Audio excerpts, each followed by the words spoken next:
ಗುರುವಾರ ಜಿಲ್ಲಾಧಿಕಾರಿ ಎನ್ಎಂ ನಾಗರಾಜು ಸುದ್ದಿಗೋಷ್ಠಿ ನಡೆಸಿ ಪ್ರಸಕ್ತ ಸಾಲಿನ ಗಣರಾಜ್ಯೋತ್ಸವದ ಅಂಗವಾಗಿ ಜನವರಿ 26ರಿಂದ 28ರವರೆಗೆ ನಗರದ ನೇತಾಜಿ ಸುಭಾಷ್ ಚಂದ್ರ ಬೋಸ್ ಜಿಲ್ಲಾ ಆಟದ ಮೈದಾನದಲ್ಲಿ ಚೈತ್ರೋತ್ಸವ ಫಲಪುಷ್ಪ ಪ್ರದರ್ಶನ ಏರ್ಪಡಿಸಲಾಗಿದೆ ಎಂದರು. ತಮಗೆಲ್ಲ ಗೊತ್ತಿದೆ, ಜನವರಿ 26, 2026ನೇ ಇಸ್ವಿಯಂದು ನಾವು 77ನೇ ಗಣರಾಜ್ಯ ದಿನವನ್ನು ಆಚರಣೆ ಮಾಡೋರಿದ್ದೀವಿ. ಸೊ ಅದಕ್ಕೆ ಸನ್ಮಾನ್ಯ ಜಿಲ್ಲಾ ಉಸ್ತುವಾರಿ ಸಚಿವರು, ಜಿಲ್ಲೆಯ ಎಲ್ಲ ಜನಪ್ರತಿನಿಧಿಗಳು ಆಹ್ವಾನಿಸಿ ಶಿಸ್ತುಬದ್ಧವಾಗಿ ಎಂದಿನಂತೆ ಸಾಂಪ್ರದಾಯಿಕವಾಗಿ ಗಣರಾಜ್ಯ ದಿನವನ್ನು ಆಚರಣೆ ಮಾಡ್ತೀವಿ. ಸೊ ಅದೇ ದಿನ ಕಳೆದ ವರ್ಷ ಆಚರಣೆ ಮಾಡದಂತೆ ಚೈತ್ರೋತ್ಸವ ಫಲಪುಷ್ಪ ಪ್ರದರ್ಶನವನ್ನು ಸಹ ಈ ಬಾರಿ ಆಯೋಜನೆ ಮಾಡಿದ್ವಿ. ಕಳೆದ ಬಾರಿ ಜನರ ಸ್ಪಂದನೆ, ಅವರ ಭಾಗವಹಿಸುವಿಕೆ ಇದನ್ನೆಲ್ಲ ನೋಡಿ ಮತ್ತಷ್ಟು ಉತ್ತಮ ಒಂದು ಅವಕಾಶ ಇದೆ ಅಂದ್ಬಿಟ್ಟು ಜನರ ಒಂದು ಪ್ರೇರಣೆಯಿಂದ ಈ ಬಾರಿ ಸ್ವಲ್ಪ ಮಟ್ಟಿಗೆ ಒಂದು ದೊಡ್ಡ ಮಟ್ಟದಲ್ಲಿ ಈ ಚೈತ್ರೋತ್ಸವ ಫಲಪುಷ್ಪ ಪ್ರದರ್ಶನವನ್ನು ಏರ್ಪಡಿಸಬೇಕು ಅಂತ ಜಿಲ್ಲಾಡಳಿತ ಮತ್ತು ಜಿಲ್ಲಾ ಪಂಚಾಯತ್, ನಮ್ಮ ತೋಟಗಾರಿಕೆ ಇಲಾಖೆ, ಉದ್ಯಾನ ಸಂಘ ಇತರ ಎಲ್ಲ ಅಧಿಕಾರಿಗಳು ಒಂದು ಸಲಹೆ ಕೊಟ್ಟಿದ್ದರಿಂದ ನೇತಾಜಿ ಸುಭಾಷ್ ಚಂದ್ರ ಬೋಸ್ ಜಿಲ್ಲಾ ಆಟದ ಮೈದಾನ ಚಿಕ್ಕಮಗಳೂರು ಇಲ್ಲಿ ಗಣರಾಜ್ಯ ದಿನದಂದೇ ಗಣರಾಜ್ಯ ಕಾರ್ಯಕ್ರಮ ಮುಗಿದ ತಕ್ಷಣ ಸನ್ಮಾನ್ಯ ಜಿಲ್ಲಾ ಉಸ್ತುವಾರಿ ಸಚಿವರಾದಂಥ ಶ್ರೀಯುತ ಜಾರ್ಜ್ ಸಾಹೇಬರು ಈ ಕಾರ್ಯಕ್ರಮವನ್ನು ಉದ್ಘಾಟನೆ ಮಾಡಲಿದ್ದಾರೆ.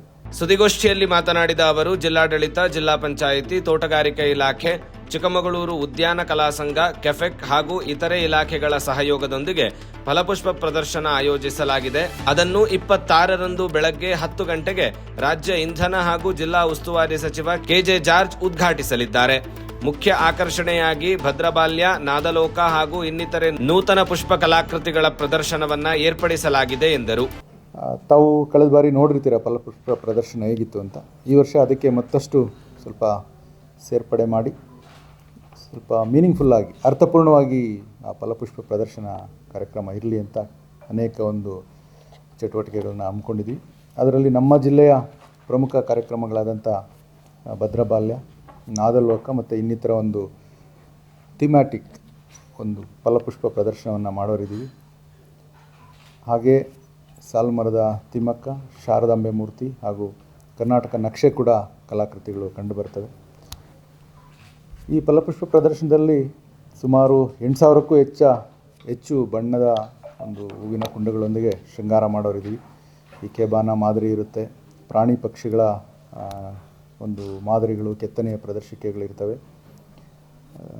ಕಾಫಿ ಬೆಳೆ ನಮ್ಮ ಜಿಲ್ಲೆಯ ಪ್ರಮುಖ ಆಕರ್ಷಣೆ, ಅದಕ್ಕೆ ಸಂಬಂಧಪಟ್ಟಂಥ ಒಂದು ವಿಶೇಷವಾದ ಆರ್ಚನ್ನು ಸಹ ಮಾಡ್ತಾರೆ.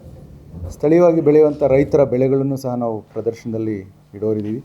ಜೊತೆಗೆ ಅಪರೂಪದ ವಿದೇಶಿ ಮತ್ತು ಅಪ್ರಧಾನ ಹಣ್ಣುಗಳಂತ ಏನಿರ್ತದೆ ಅದನ್ನು ಮತ್ತು ತರಕಾರಿಗಳನ್ನು ಪ್ರದರ್ಶನ ಮಾಡೋರಿದ್ದೀವಿ.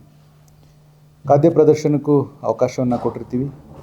ಜಿಲ್ಲೆಯ ಪ್ರಮುಖ ಖಾದ್ಯಗಳನ್ನು ಸಿದ್ಧತೆ ಮಾಡಿಕೊಂಡು ಬಂದಲ್ಲಿ ಪ್ರದರ್ಶನ ಮತ್ತು ಮಾರಾಟ ಮಾಡೋದಕ್ಕೆ ಅವಕಾಶ ಮಾಡಿಕೊಟ್ಟಿರ್ತೀವಿ. ವಿಶೇಷವಾಗಿ ಮಹಿಳೆಯರು ಹೆಚ್ಚು ಈ ಕಾರ್ಯಕ್ರಮದಿಂದ ಆಕರ್ಷಿತರಾಗೋದ್ರಿಂದ ಮತ್ತು ಸಹಜವಾಗಿ ಇಂಥ ಸಂದರ್ಭದಲ್ಲಿ ಅವರಿಗೆ ಒಂದು ಅವಕಾಶ ಸಿಗಲಿ ಅಂತ ರಾಜ್ಯದ ವಿವಿಧ ಭಾಗಗಳಲ್ಲಿ ಏನು ಸೀರೆಗಳು ಪ್ರಸಿದ್ಧಿ ಹೊಂದಿದೆ, ಅದು ಕೈಮಗ್ಗದ ಸೀರೆಗಳು, ಒಂದು ಕರಕುಶಲ ವಿಭಾಗಕ್ಕೆ ಸೇರುವಂಥದ್ದು, ಮೊಳಕಾಲ್ಮೂರು ಸೀರೆ ಇರ್ಬೋದು, ಇಳ್ಕಲ್ ಸೀರೆ ಇರ್ಬೋದು, ಕಂಚಿ ಮತ್ತು ನಮ್ಮ ಕರ್ನಾಟಕ ಸಿಲ್ಕ್ ಇಂಡಸ್ಟ್ರೀಸ್ ಕಾರ್ಪೊರೇಷನ್ ಅವರ ಮೈಸೂರು ಸಿಲ್ಕ್ ಅಂತ ಏನು ಸೀರೆ ಅಂತ ಕರಿತೀವಿ, ಇತರ ಸೀರೆ ಮತ್ತು ವಸ್ತ್ರ ಮಳಿಗೆಗಳನ್ನು ಸಹ ಏರ್ಪಡಿಸಿದ್ದೀವಿ. ನಾವು ಸುಮಾರು ಈಗಾಗಲೇ 107ಕ್ಕೂ ಹೆಚ್ಚು ಜನರು ಆಸಕ್ತಿಯನ್ನು ವ್ಯಕ್ತಪಡಿಸಿ ಸ್ಟಾಲನ್ನು ಬುಕ್ ಮಾಡ್ಕೊಂಡಿರ್ತಾರೆ. ಅವರೆಲ್ಲ ಆ ದಿನ ಭಾಗವಹಿಸಲಿದ್ದಾರೆ. ಜಿಲ್ಲೆಯ ಜನ ಸೊ ಅದನ್ನು ವೀಕ್ಷಿಸಿ ರಾಜ್ಯದ ನಾನಾ ಭಾಗಗಳ ಒಂದು ಸೀರೆ, ಖಾದ್ಯ, ವೈವಿಧ್ಯಮಯವಾದ ವಸ್ತುಗಳು ಇವುಗಳ ಪರಿಚಯನೂ ಮಾಡ್ಕೋಬೋದು, ಖರೀದಿ ಮಾಡೋದಕ್ಕೂ ಸಹ ಅವಕಾಶ ಇದೆ. ಜೊತೆಗೆ ನಮ್ಮಲ್ಲಿ ಚಿಕ್ಕಮಗಳೂರು ಜಿಲ್ಲೆಯಲ್ಲಿ ಎಸ್ಟೇಟ್ಗಳು ಪ್ರಸಿದ್ಧಿ. ಉತ್ತಮವಾಗಿ ನಿರ್ವಹಣೆ ಮಾಡಿರುವಂಥ ಎಸ್ಟೇಟನ್ನು ಗುರುತಿಸಿ ಅವರಿಗೆ ಒಂದು ಪ್ರಶಸ್ತಿಯನ್ನು ಸಹ ನಾವು ಆ ಕಾರ್ಯಕ್ರಮದಲ್ಲಿ ಕೊಡೋರಿದ್ದೀವಿ. ಜಿಲ್ಲೆಯ ಎಸ್ಟೇಟ್ ಮತ್ತು ನಗರವಾಸಿಗಳಿಗೆ ಉತ್ತಮ ಉದ್ಯಾನವನ ನಿರ್ವಹಣೆಗಾಗಿ ಸ್ಪರ್ಧೆಯನ್ನು ಏರ್ಪಡಿಸಲಾಗಿದ್ದು, ಜನವರಿ 28ರಂದು ಬೆಳಗ್ಗೆ 11:30ಕ್ಕೆ ಸಾರ್ವಜನಿಕರಿಗೆ ಹಣ್ಣುಗಳಿಂದ ತಯಾರಿಸಿದ ವಿವಿಧ ಖಾದ್ಯಗಳ ಫಲಪಾಕ ಸ್ಪರ್ಧೆಯನ್ನು ಏರ್ಪಡಿಸಲಾಗಿದೆ ಮತ್ತು ಅಕ್ವೇರಿಯಂ ಹಾಗೂ ಆಲಂಕಾರಿಕ ಮೀನುಗಳ ಮಾರಾಟ, ರೇಷ್ಮೆ ಇಲಾಖೆಯಿಂದ ರೇಷ್ಮೆ ಹುಳುವಿನ ಜೀವನ ಚಕ್ರದ ಪ್ರಾತ್ಯಕ್ಷಿಕೆ, ಜನವರಿ 27ರಂದು ಮಧ್ಯಾಹ್ನ 12:30ಕ್ಕೆ ಶ್ವಾನ ಹಾಗೂ ಜಾನುವಾರು ಪ್ರದರ್ಶನ, ಪ್ರವಾಸೋದ್ಯಮ ಇಲಾಖೆಯಿಂದ ದೇವಿರಮ್ಮ ದೇವಾಲಯದ ಮಂಟಪದ ಹೂವಿನ ಕಲಾಕೃತಿ ನಿರ್ಮಾಣ ಮಾಡಲಾಗುವುದೆಂದು ತಿಳಿಸಿದರು. ಜನವರಿ 28ರಂದು ಸಂಜೆ 5:30ಕ್ಕೆ ಸಮಾರೋಪ ಸಮಾರಂಭ ಏರ್ಪಡಿಸಲಾಗಿದ್ದು ಬಹುಮಾನ ವಿತರಣೆ ಹಾಗೂ ಸಾಂಸ್ಕೃತಿಕ ಕಾರ್ಯಕ್ರಮಗಳು ನಡೆಯಲಿವೆ ಎಂದು ತಿಳಿಸಿದರು. ವಿಶೇಷವಾಗಿ ಹಣ್ಣುಗಳಿಂದ ತಯಾರಿಸಿದಂಥ ಫಲಪಾಕ ಒಂದು ಸ್ಪರ್ಧೆ ಕೂಡ ಏರ್ಪಡಿಸಿದ್ದೀವಿ. ಸೊ ಮೀನುಗಾರಿಕೆ ಇಲಾಖೆ ಸಹಯೋಗದೊಂದಿಗೆ ಒಂದು ಅಕ್ವೇರಿಯಂ ಕೂಡ ಇರುತ್ತೆ. ರೇಷ್ಮೆ ಇಲಾಖೆಯಿಂದ ರೇಷ್ಮೆ ಹುಳುವಿನ ಒಂದು ಜೀವನ ಚಕ್ರ ಲೈಫ್ ಸೈಕಲ್ ಏನಿರುತ್ತೆ ಅದಕ್ಕೆ ಸಂಬಂಧಪಟ್ಟಂಥ ಒಂದು ಪ್ರಾತ್ಯಕ್ಷಿತೆ.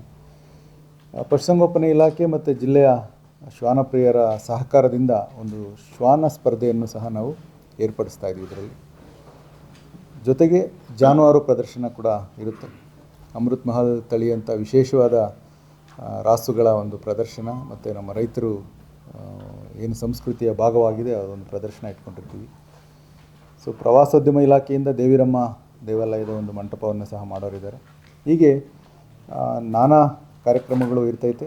ದಿನಾಂಕ 26ನೇ ತಾರೀಕು ಮತ್ತು 28ನೇ ತಾರೀಕು ಸಂಜೆ 6 ಗಂಟೆಗೆ ಶಾಲಾ ಮಕ್ಕಳಿಂದ ಅದೇ ವೇದಿಕೆಯಲ್ಲಿ ಸಾಂಸ್ಕೃತಿಕ ಕಾರ್ಯಕ್ರಮಗಳನ್ನು ಕೂಡ ನಾವು ಆಯೋಜಿಸ್ತಾ ಇರ್ತೀವಿ. 28ನೇ ತಾರೀಕು 5:00ವರೆಗೆ ಸಮಾರೋಪ ಸಮಾರಂಭ ಇರುತ್ತೆ, ಬಹುಮಾನ ವಿತರಣೆ ಇರುತ್ತೆ. ಅದರಲ್ಲಿ ಸಾಂಸ್ಕೃತಿಕ ಕಾರ್ಯಕ್ರಮಗಳನ್ನು ಇಟ್ಕೊಳ್ತಾ ಇದ್ದೀವಿ. ಈ ಕಾರ್ಯಕ್ರಮವನ್ನು ಮಾನ್ಯ ಜಿಲ್ಲಾ ಉಸ್ತುವಾರಿ ಸಚಿವರು ಉದ್ಘಾಟನೆ ಮಾಡೋದರೊಂದಿಗೆ 28ನೇ ತಾರೀಕು ಸಮಾರೋಪ ಸಮಾರಂಭದಲ್ಲಿ ಇದು ಮುಕ್ತಾಯ ಆಗುತ್ತೆ. 3 ದಿನ ಗಣರಾಜ್ಯ ದಿನದ ನಂತರ ಆರಂಭ ಆಗಿ 3 ದಿನ ಈ ಕಾರ್ಯಕ್ರಮ ಇರುತ್ತೆ. ಜಿಲ್ಲೆಯ ಜನ ಇದರ ಸದುಪಯೋಗ ಪಡಿಸ್ಕೋಬೇಕು ಅಂತ ನಾವು ಕೇಳ್ಕೊಳ್ತೀವಿ. ಮತ್ತೊಂದು ವಿಶೇಷತೆ ಏನಂದರೆ, ಒಂದು ಮ್ಯೂಸಿಯಂ ಬಗ್ಗೆ ತಾವೆಲ್ಲ ಕೇಳಿರ್ತೀರ, ಅಪರೂಪದ ವಸ್ತುಗಳು, ಹಳೆಯ ವಸ್ತುಗಳನ್ನ ಸಂಗ್ರಹಣೆ ಮಾಡೋಂಥದ್ದು. ಆ ರೀತಿ ಮಲೆನಾಡು ಮತ್ತು ಕರಾವಳಿ ಭಾಗದಲ್ಲಿ ಏನು ಪುರಾತನ ಕಾಲದಿಂದ ವಸ್ತುಗಳು ಉಪಯೋಗಿಸ್ತಾ ಇದ್ರು, ನಾಣ್ಯಗಳಿದೆ, ಸಾಮಗ್ರಿಗಳಿದೆ, ಅದಕ್ಕೆ ಸಂಬಂಧಪಟ್ಟಂಥ ಒಂದು ಆಕರ್ಷಕವಾದ ಒಂದು ಮ್ಯೂಸಿಯಮನ್ನು ನಾವು ಆಯೋಜಿಸ್ತಾ ಇದ್ದೀವಿ. ಇದು ಕೂಡ ವಿದ್ಯಾರ್ಥಿಗಳಿಗೆ ಮತ್ತು ಇದ್ರ ಬಗ್ಗೆ ಸಂಶೋಧನೆ ಮಾಡ್ತಿರೋರಿಗೆ, ಜನರಿಗೆ ಇದನ್ನು ಪರಿಚಯ ಮಾಡ್ದಂಗೆ ಆಗುತ್ತೆ ಮತ್ತು ಅವರಿಗೆ ಕಲಿಯೋದಕ್ಕೆ ಉಪಯೋಗ ಕೂಡ ಆಗುತ್ತೆ. ಸೊ ತಮ್ಮೆಲ್ಲರ ಸಹಕಾರದಿಂದ ಜನರಿಗೆ ಇದರ ಬಗ್ಗೆ ಹೆಚ್ಚು ಮಾಹಿತಿಯನ್ನು ತಲುಪಿಸ್ಬೇಕು, ಹೆಚ್ಚು ಜನ ಬಂದು ನೋಡಬೇಕು. ಕಳೆದ ವರ್ಷವೇ 3.5 ಲಕ್ಷಕ್ಕೂ ಹೆಚ್ಚು ಜನ ಬಂದಿದ್ದಾರೆ ಅಂತ ಒಂದು ಮಾಹಿತಿ ಇದೆ. ಈ ವರ್ಷ ಅದರ 2ರಷ್ಟು ಶ್ರಮ ಹಾಕಿ ಆಸಕ್ತಿಯಿಂದ ಮಾಡ್ತಾಯಿದ್ದಾರೆ. ಅದರ 2ರಷ್ಟು 3ರಷ್ಟು ಜನ ಬಂದು ಅದನ್ನು ವೀಕ್ಷಣೆ ಮಾಡಿದ್ರೆ ಜಿಲ್ಲೆ ಮತ್ತು ಪಕ್ಕದ ಜಿಲ್ಲೆ ಹತ್ರ ಇರುವಂಥವ್ರು ಬಂದು ನೋಡ್ತಾರೆ ಅನ್ನೋ ಒಂದು ಭರವಸೆ ಇದೆ ನಮಗೆ. ಸೊ ತಾವು ಕೂಡ ಇದನ್ನು ಹೆಚ್ಚು ಪ್ರಚಾರ ಮಾಡಿದ್ರೆ ಮತ್ತಷ್ಟು ಜನ ಬರೋದಕ್ಕೆ ಸಾಧ್ಯ ಆಗುತ್ತೆ. ಧನ್ಯವಾದಗಳು. Thank you. ಜಿಲ್ಲಾ ಪಂಚಾಯಿತಿ ಮುಖ್ಯ ಕಾರ್ಯನಿರ್ವಹಣಾಧಿಕಾರಿ ಎಚ್.ಎಸ್. ಕೀರ್ತನಾ ಮಾತನಾಡಿ, ಚೈತ್ರೋತ್ಸವದಲ್ಲಿ ವಿವಿಧ ಖಾದ್ಯಗಳ ಆಹಾರ ಮಳಿಗೆಗಳು, ವಾಣಿಜ್ಯ ವಸ್ತುಗಳ ಪ್ರದರ್ಶನ ಮತ್ತು ಮಾರಾಟ ಮಳಿಗೆಗಳನ್ನು ತೆರೆಯಲು ಅವಕಾಶ ಕಲ್ಪಿಸಲಾಗಿದೆ. ನೇಕಾರರಿಂದ ನೇಯ್ದ ಇಳಕಲ್, ಮೊಳಕಾಲ್ಮೂರು, ಕಂಚಿ, ಮೈಸೂರು ರೇಷ್ಮೆ ಹಾಗೂ ವಿವಿಧ ರೀತಿಯ ಸೀರೆಗಳು ಹಾಗೂ ಇತರೆ ವಸ್ತುಗಳ ಮಾರಾಟ ಮಾಡುವ ಮಳಿಗೆಗಳಿಗೆ ಅವಕಾಶ ಕಲ್ಪಿಸಲಾಗಿದೆ ಎಂದರು. 1 hour 2 hour ಪ್ರೋಗ್ರಾಮ್ ಮುಗಿದ್ಬಿಡುತ್ತೆ. ಡೇ ಫುಲ್ ಒಂಥರ ಖಾಲಿ ಇರುತ್ತೆ. ಇದು ಫಂಡ್ಸ್ ಬಂದ್ಬಿಟ್ಟು ಮೈಸೂರು ಹಾರ್ಟಿಕಲ್ಚರ್ ಸೊಸೈಟಿಯಲ್ಲಿ, ಅಂದರೆ ಫಲಪುಷ್ಪ ಪ್ರದರ್ಶನ ಮಾಡಲಿಕ್ಕೆ ಅಂತಲೇ ಪ್ರತಿ ಜಿಲ್ಲೆಗೂ ದುಡ್ಡು ಕೊಡ್ತಾರೆ. ಅದರೊಂದಿಗೆ IEC ಫಂಡ್ಸ್ ಅಂತ ನಾವು ಏನು ಈ ಇನ್ಫಾರ್ಮೇಷನ್ ಕೊಡಲಿಕ್ಕೆ, ಈಗ for example DC sir tobacco control board ಅಂತೆಲ್ಲ ಏನಿರ್ತದೆ ಅದರಲ್ಲಿ ಇರುವಂಥ IECಗೆ ವೆಚ್ಚ ಮಾಡಲಿಕ್ಕೆ ಇದ್ದಂತಹ ದುಡ್ಡನ್ನು ಎಜುಕೇಷನ್ ಡಿಪಾರ್ಟ್ಮೆಂಟ್ ಇರಬಹುದು, ತಾವು ಹೇಳ್ದಂಗೆ ಫಾರೆಸ್ಟ್ ಇರಬಹುದು. ಸೊ ನಮ್ಮ ಇಲಾಖೆಯಲ್ಲೇ ಇರುವಂಥ ಫಂಡ್ಸ್ಗಳು ಹಾಗೂ ಕೆಪೆಕ್ ಇಂದ ಸ್ವಲ್ಪ ಕೆಪೆಕ್ ಅವರು ನಾವು ಕೆಪೆಕ್ ಪೆವಿಲಿಯನ್ ಅಂತಾನೆ ಮಾಡ್ತಾ ಇದ್ದೀವಿ. ಸೊ ಕರ್ನಾಟಕದಲ್ಲಿ ಮೂಲೆಗಳಲ್ಲಿ ಇರುವಂಥ ಅತ್ಯುತ್ತಮವಾದ ರೈತರು ಮಾಡಿರುವಂಥ ಪ್ರಾಸೆಸ್ಡ್ ಫುಡ್ಸ್ ಏನಿದೆ ಅದನ್ನು ಸಹ ಡಿಸ್ಪ್ಲೇ ಮಾಡ್ತಾ ಇದ್ದೀವಿ. ಸೊ ಕೆಪೆಕ್ ಅವರು ಸ್ವಲ್ಪ ನಮಗೆ ದುಡ್ಡು ಕೊಟ್ಟಿದ್ದಾರೆ, 5 ಲಕ್ಷ ಮೊತ್ತ ಕೊಟ್ಟಿದ್ದಾರೆ.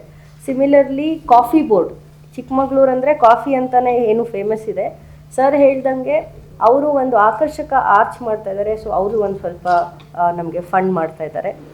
ಬ್ಯಾಂಕ್ಗಳು ಅಂದರೆ 1-2-3 ಬ್ಯಾಂಕು ಸಹ, ಬಿಕಾಸ್ ಈಗ ತಾವೇ ನೋಡ್ದಂಗೆ ಸುಮಾರು 3ರಿಂದ 3.5 ಲಕ್ಷ ಜನ ಲಾಸ್ಟ್ ಇಯರು 3 ದಿನದಲ್ಲಿ ಬಂದಿದ್ರು. ಅದರಲ್ಲೂ ನಾವು ಅಷ್ಟೊಂದು publicity ಕೊಟ್ಟಿರಲಿಲ್ಲ.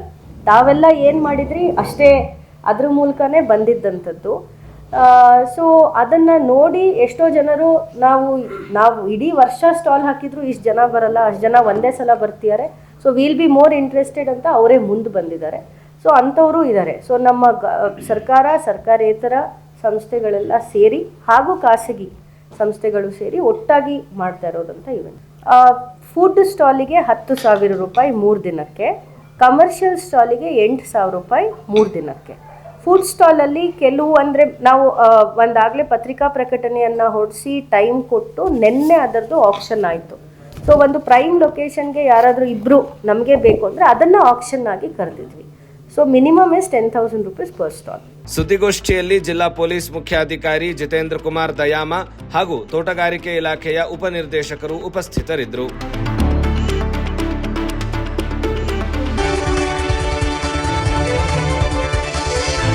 Aisiri today, voice of democracy.